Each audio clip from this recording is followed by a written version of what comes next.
Nah, kita beralih ke informasi berikutnya. Bagi Anda yang suka mengorek telinga harus hati-hati nih, karena terlalu sering atau salah cara mengorek telinga ternyata bisa berakibat fatal. Ya benar, karena menurut dokter, Fani dan pemirsa, kotoran di liang telinga ini disebut serumen justru dibutuhkan untuk menyaring debu dan bakteri. Simak informasinya dalam laporan khas redaksi berikut ini.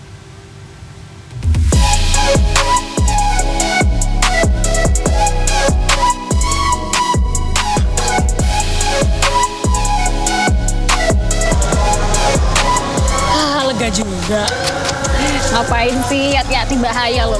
Terlalu ngorek terlalu dalam bahaya. Kotorannya bisa makin masuk, infeksi loh. Apaan sih? Padahal telinga aku juga lagi gatel banget nih. Lu beneran dibilangin, nanti kalau misalnya kemasukan itu dalam malah bahaya kayak gitu. Nah, jangan ditiru ya membersihkan telinga kayak cara yang tadi itu. Karena bukannya malah jadi bersih telinganya, malah bisa berakibat fatal buat pendengar. Ya kan? Jangan diulangi, beneran. Iya deh, kayaknya lebih aman cari ke dokter aja deh. Nggak usah dibersihin, beneran.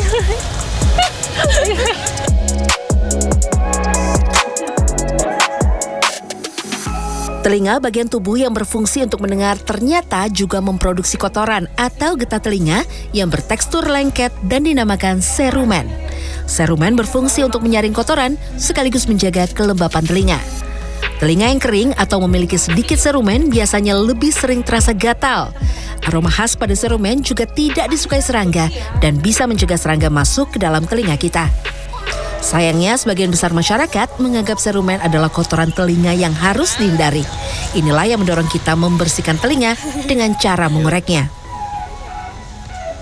Biasanya sih dibersihinnya pakai kuku ya, pas lagi mandi gitu kan, di bagian luarnya aja sih. Tapi kayak secara halus gitu, jadi nggak kasar-kasar banget.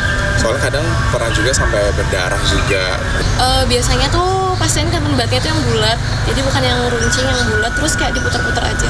Itu di bagian luar-luar aja, di dinding yang ini. Secara medis, telinga memiliki kemampuan alami untuk mengeluarkan kotoran yang masuk. Justru menjadi berbahaya jika telinga dibersihkan sendiri dengan media tertentu seperti cotton bud. Kotoran justru beresiko terdorong ke liang telinga lebih dalam sehingga berpengaruh pada pendengaran kita. Pada beberapa kasus, membersihkan telinga dengan alat tertentu tanpa bantuan tenaga profesional juga dapat mengakibatkan infeksi hingga peradangan.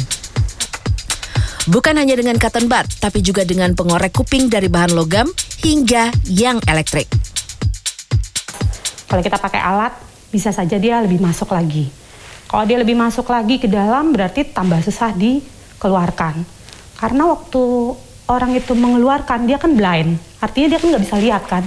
Beda dengan misalnya dokter THT yang membersihkan dengan lampu dan mata gitu kan. Dia tahu sejauh mana dia harus ngambil. Kalau sudah luka, berarti ini liang telinga kita tidak steril. Banyak bakteri atau kuman di situ. Serumen memiliki beberapa jenis. Ada yang lunak, ada juga yang keras dan cenderung dapat menyumbat liang telinga. Jenis kasus serumen yang keras inilah yang biasanya membutuhkan bantuan dokter THT untuk membersihkannya. Nah, untuk menjaga kebersihan dan kesehatan telinga kita, ada beberapa tips nih. Yang pertama, hindari mengorek atau membersihkan telinga sendiri dengan media apapun. Kedua, batasi penggunaan earphone. Jangan lebih dari 60 menit. Beri waktu pada telinga untuk beristirahat sekitar 5 menit sebelum kembali mendengarkan musik. Dan juga batasi volumenya, maksimal 60%, karena suara yang terlalu keras bisa merusak telinga. Terakhir, jangan ragu untuk ke dokter THT jika Anda merasa ada masalah pada pendengaran. Jangan coba-coba untuk mengatasinya sendiri.